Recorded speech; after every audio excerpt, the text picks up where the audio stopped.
Coming up next on the Jeff Crilley Show, you're going to meet a wildly successful serial entrepreneur. His degree is in electrical engineering, so how in the world did he become a successful real estate investor with $6.5 billion under management? His journey just ahead.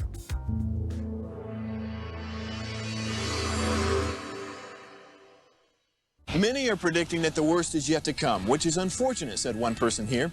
Until now, they've enjoyed the reputation of being the nation's icebox. Watched a burglar in his home this morning by webcam. As a journalist of over 25 years, stories are what make my world turn. Reporting live from the Dallas newsroom tonight, Jeff Crilley, Fox 4 News. But in 2008, I took the jump from my familiar life and started a PR firm from my home. We're talking about anyone with a camcorder like the one I'm using becomes a television network. We started slowly growing the company, and we now have over 100 clients, and we've branched into the world of live digital broadcasting. I now own 8 different TV studios and have a huge team. And the stories that I now get to share are sometimes the most important of my life. Life has a funny way of coming around full circle. This is the Jeff Crilley Show. Well, I love rags to riches story. I think about Mark Cuban coming to Dallas, broke, kind of sleeping on couches around Dallas. And I think about Mark Zuckerberg, didn't really have any money necessarily. He started a company in his dorm room.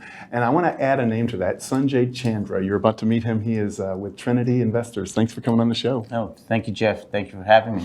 Well, you have an incredible story, and it begins with an electrical engineering degree. So how in the world did you go from electrical engineering to real estate? Well, it's a very interesting story, and I'll give the shortest version of it just to keep things tight. You know, I did graduate in electrical and computer engineering from the University of Texas about 35 years ago. I started my career at Arthur Andersen in their consulting division, and in the first 5 years of my consulting career, I was able to see a lot of businesses from the inside. Myself and another partner, Bob Duncan, who was also from UT and also at Arthur Andersen in consulting, we started a company in 1990 called American Leather, and it was a manufacturing business that we've grown to substantial size, all domestic manufacturing. I stayed full-time in that business as president and CFO and co-founder with Bob until 2006. And in 2006, I was able to utilize a debt-based recapitalization as an alternative to selling the business, and able to take some capital out, thinking that I might be retiring. I was all of 41. And within 5 months of that, joined a couple of other gentlemen and started what became Trinity Investors. We, 2 years later, went into real estate as the downturn in 2008 started in the third quarter.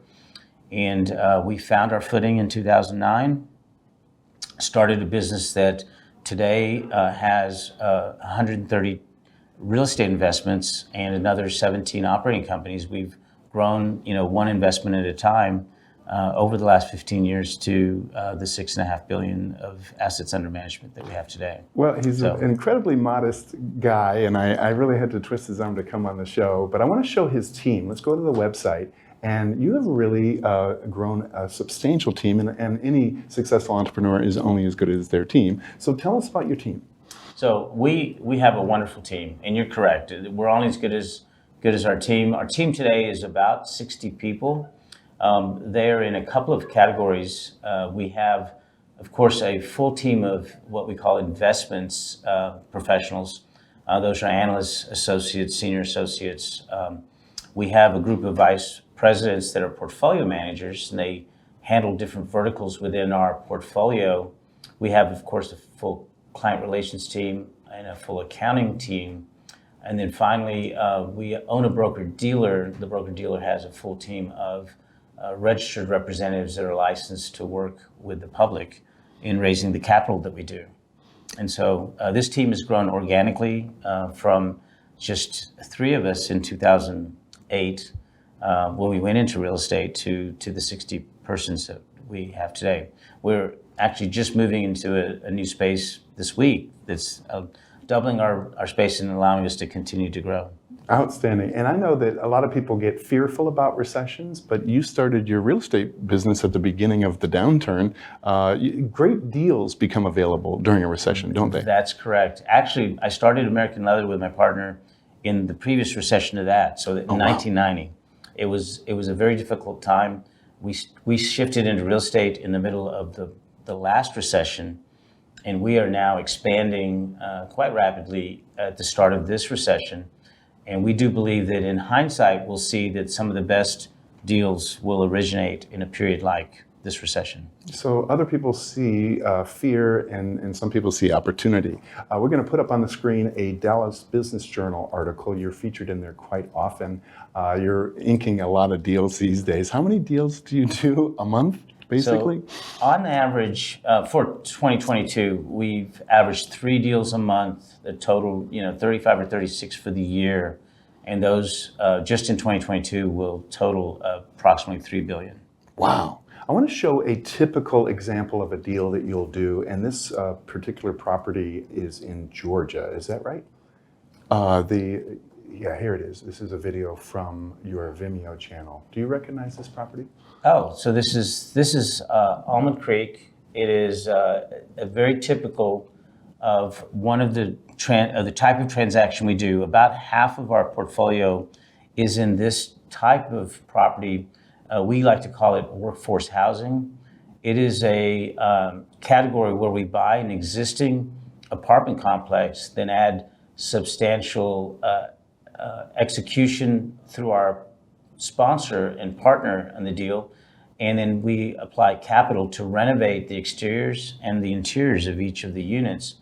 The combination makes the property safer, nicer, just more appealing, and does allow us to raise rents commensurate with the market and produces very good returns for the investors while providing very affordable housing that could not be replicated with new construction. Sure. And you now have decades of experience in this, and you know what you're doing, and I know you attract high net worth investors. For the person who's watching it who may not have the money to invest with you, but they're thinking about getting into real estate, what are the do's and don'ts? Well, that's a great question. Many people, as they venture into real estate, their typical approach is to buy rental homes.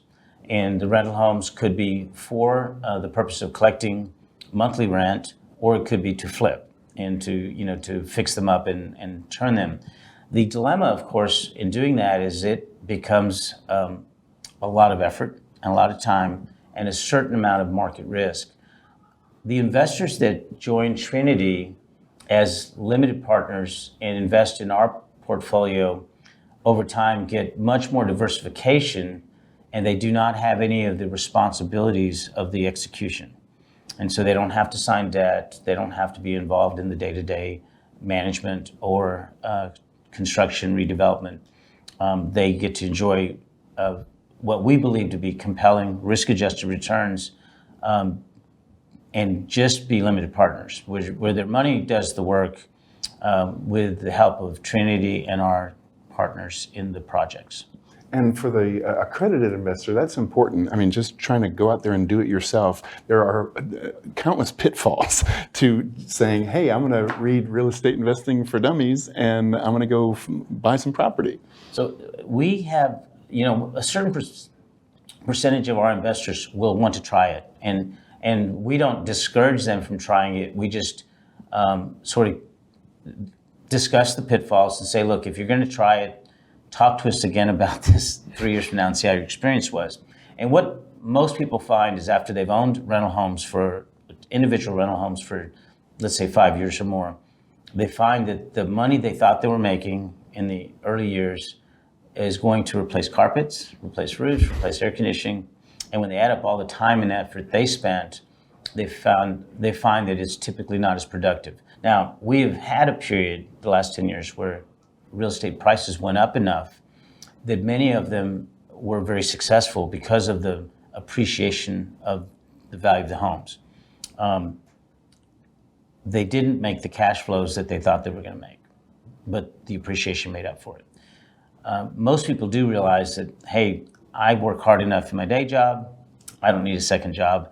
They have become successful financially and taking their spare time and investing it into efforts to make money isn't the best way to enjoy life. And well, what's the price on a good night's sleep? And if you're the guy who gets the phone call in the middle of the night saying, The heat went out. Yes, you don't want to be that guy. In my 20s, I had 2 rental homes, and by my early 30s, I sold those, and I was so happy to get out of those, because even when you're not the person that's going to go fix the heater, you are the person that has to make the decision. You get the phone call.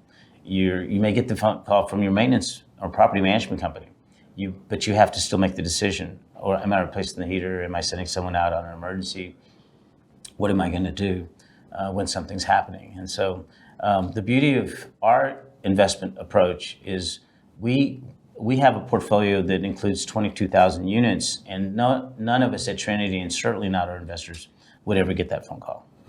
Our operating partner on each of the deals have full management companies that can have professional staff, professional maintenance people, and management that takes care of those issues. Now, we are in other categories. The multifamily example we just shown is about half of our real estate portfolio, but we are in industrial, hotel, office, self-storage, medical. Wow. We have, I think, 9 different flavors of investment opportunities for our investors. And if you look back historically, real estate is where fortunes have been made throughout history, right? I believe it's one of the primary needs. It comes right after food and water. It's shelter. So yes, it's been a great category. I joke sometimes. I didn't find real estate as a vocation until my early 40s, but it has been a force multiplier for me personally, taking things that I did in my 30s and really allowing me to scale.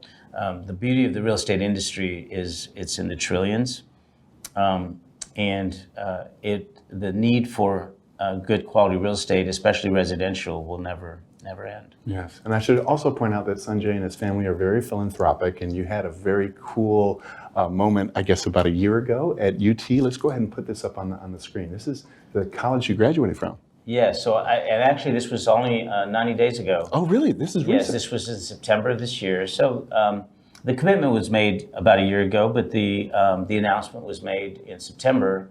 My family has made a significant contribution to the Department of Electrical Engineering at the Cockrell School at UT. This is the department that I graduated from, and we are blessed to have the department named in honor of my family. And my family includes there's 11 Chandras. There were 11 Chandras. My father passed in August of this year. 5 of the 11 are engineers, and it's nice to have a very significant department within the nation be named after my family. What was that like, going back to school, to be able to do that?